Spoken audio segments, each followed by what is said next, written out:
So, what does the concept of tragic flaw teach us about who we are and why we're here? Coming up right after this.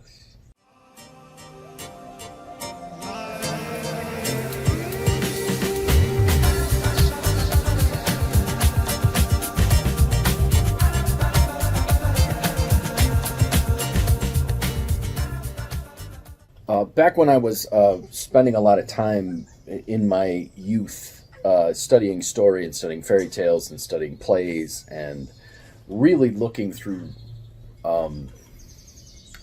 story, because I had this belief back then that story had secrets. There were important secrets to why we were here, to how we thought, to maybe what we could do to make life better. There was a concept that I always found fascinating, and that was the tragic flaw. And that was the idea that a character would have a flaw that would cause their downfall or cause everything to go wrong in the story. So, for example, in the story of Hamlet, some say that his tragic flaw was the fact that he was indecisive. He couldn't take action. And there are, I mean, you can just go through any story and start to ask yourself where things go terribly wrong, and start to ask yourself, well, what was the tragic flaw? Things like pride and arrogance and anger and clinging to something. In each case, there is a tragic flaw that takes a person out, and it becomes their downfall. In stories where there's a sort of a tragedy or things go wrong. Now, that doesn't come into comedies, but start to look through stories where things go south or go wrong or tragedies, and there's usually a tragic flaw in there. A character has something that brings them down. Okay, so once I started studying astrology, and when I first started studying Western astrology, the reason that I started studying astrology, because I wanted to find out what our cosmic flaws were and what we could do to fix them, make them better, or cure them. And what I found, and what frustrated me so much, was that I would find that perhaps the flaw would be highlighted, but I never actually found people talking about where in the chart the cure was, because it really wasn't there. And what I would see then, which I found really frustrating, especially when doing readings for people, was people would use that flaw that they had going on in their life, and the thing that kept bringing them down over and over and over again, and then they would highlight it in their chart. They would tell me where it was in their chart. Well, I've got, Venus in 12th house, so I'm always falling for illusions in relationships, and they always bring me down.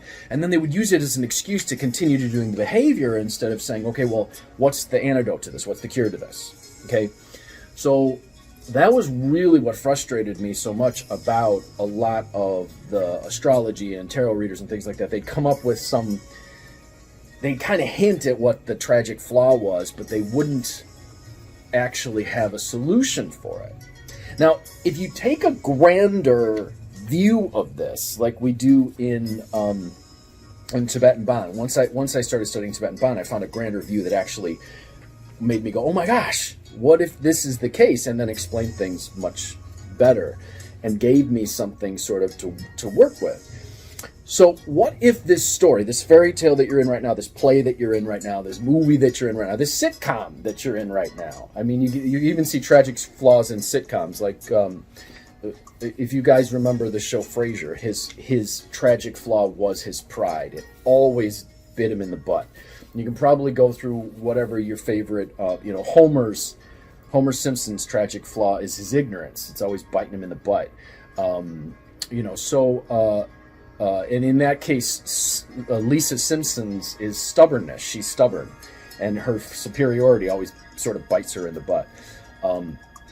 But these tragic flaws are fascinating if you look at the story that you're living right now, the fairy tale that you're in, and you recognize that this fairy tale is part of a much larger fairy tale that has a whole lot of other fairy tales attached to it. So your story is nestled within a much larger set of stories that you lived over and over and over again, and we can call that past lives. So you've got all these stories going on, and in the past, in those other stories, you had fatal flaws that brought you down. And they brought you down so many times, and they brought you down so much that became a habit. So, for example, Hamlet's indecisiveness, his inability to take action repeatedly throughout the play causes problems for him, and he can't get anything done because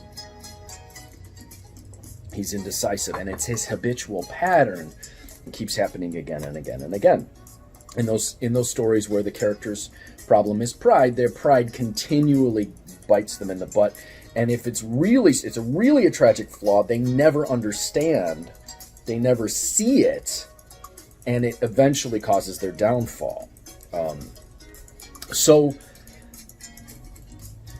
you had these other stories where these tragic flaws prevented you from accomplishing whatever it is you wanted to accomplish, or created great suffering for you, right? Those things come into this life because they're what we call karma, they're habitual patterns. Now, the story starts, and you've got the tragic flaw in place. So let's say those folks who come in with some astrological aspect, well, let's go like Western astrology. Let's say that they come in perhaps with a Venus in the 12th house, which would, by Western standards, mean relationships would be their undoing, right? So instead of recognizing that that was the tragic flaw and figuring out how to balance it, they instead say, well, okay, well, this is my thing. This is my personality. This is who I am. And they use it as an excuse. The real tragic flaw there is the inability to recognize one's ability to change their circumstances. It wouldn't necessarily be the relationships. It would be the ignorance of the ability to actually change the outcome, or to believe that we must be victims of fate and do things again and again and again and again. That's the real tragic flaw there. Now, if we look at it, and if I look at these things, and when I look at these things from a Tibetan astrology perspective, that's what I look at. I go, okay, well, what's really in this case? This is happening in romances. What is the tragic flaw of the individual that these issues going on with romance are trying to, what we call, purify? So, if this is one fairy tale in a series of a much larger set of fairy tales, and every single time in their relationships, in their lives, something came up which was a real tragic flaw that caused their downfall, this time it's happening in a way so that they can recognize and change the tragic or the fatal flaw so that they can become something and someone different. This is a very different way of looking at things. In one way, and what I always saw in Western astrology, it was like, well, these are your stars, it's written in the stars, and this is the way it is. And then you could predict, and then things would come around, and you'd look at how that would relate to the relationships. Or you could say, okay, well, this is the fatal flaw, and it's trying to purify or fix. By you experiencing it over and over and over again, you're supposed to recognize that fatal flaw so that you can, or that habit, so that you can purify or fix what the real fatal flaw is. Okay? So maybe it's pride. Maybe it's their pride of the fact that they keep failing relationships. It happens. People get very proud of the fact that they fail relationships, or that they're a victim, or that whatever it is. And what happens in relationships is supposed to get to the point where they're supposed to stand up for themselves and not be a victim of other people. Because the being a victim is the fatal flaw, the thing that every single fairy tale makes the fairy tale go wrong. Now, this is a little bit mind-bending, but it all relates to story. And I love when I find concepts from fairy tales and stories that we can apply to our life, because I think I think the answers of life are in stories, in so many stories, and in how stories are put together. But think about this. The things that are happening in your life, the things that are happening in your life right now, the things that happen in your life over and over and over again. What is the fatal flaw they are highlighting? And then what is it teaching you about your life? And then the next step, once you figure that out, would be to figure out, well, how do I purify or fix that fatal flaw?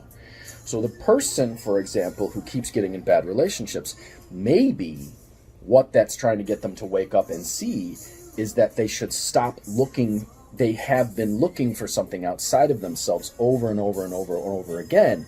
They are not recognizing that they have in themselves. And once they start to develop that, the real joy, beauty, fairy tale of their life can begin, because that's why they're really here. And so they stop throwing their energy into the habitual patterns that in the past fairy tales have made everything go wrong, and it's supposed to make this fairy tale work. So, if you take the idea that this time your fairy tale is supposed to work, and the circumstances that are in place are designed so that you can figure out in the map how the fairy tale is supposed to work, life takes on a very different meaning. Then there's a reason for everything. And with the reason for everything, there is a solution that is possible, which means you are no longer a victim of fate, which means there is great purpose to your life, and it means there is great healing and possibility that can happen. And it means that these habitual patterns that have foiled you time and time and time again in relationships, you can actually purify. I realized this when I was a kid, and I was in a relationship, and something was happening over and over and over again in several of my relationships. And one night, I was on my way to see someone, and I thought, I've done this with this person before. And that was the moment when I realized there were past lives, because I knew it. I knew I had done this, and I knew I had done this with this person. And I asked myself, what is going on? And that question started me down a road of searching for these sort of answers. But at the time, I was doing a great deal of study and work with story, and I thought, well, what about this fatal flaw thing? Is it something that we can't change? Or is it a gift that shows us where we have stumbled, we have fallen, and we have made ourselves suffer over and over and over again? So, what habits going wrong in your life, or what habits highlight the fatal flaw? What is the fatal flaw that takes you down? And what can you do to fix it? Those are all questions that we use Tibetan astrology to figure out. And it's all in there in your map.